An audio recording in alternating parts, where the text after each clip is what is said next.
اسلام کی تاریخ اتحاد کا روشن باب ہے۔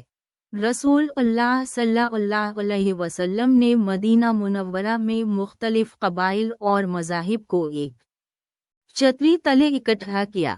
یہی اتحاد اسلام کی مضبوطی کا راز رہا ہے۔ ایک واقعہ یاد رکھیں، غزوہ خیبر میں جب مسلمانوں میں اختلاف نظر ہوا تو اللہ تعالیٰ نے انہیں متحد کر کے فتح عطا فرمائی۔ قرآن پاک میں ارشاد باری تعالیٰ ہے، اور اللہ کی رسی کو مضبوطی سے تھام لو اور جدا نہ ہو جاؤ۔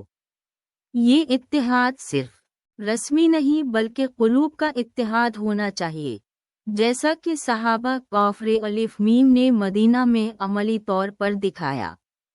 حضرت جبرائیل علیہ السلام نے بھی پیغام دیا کہ اتحاد و یکجہتی ہی میں طاقت ہے۔ اسلامی دنیا کی ترقی اور خوشحالی صرف اتحاد سے ہی ممکن ہے۔ بس آئے ہم سب مل کر اس عظیم فریضہ کو انجام دیں۔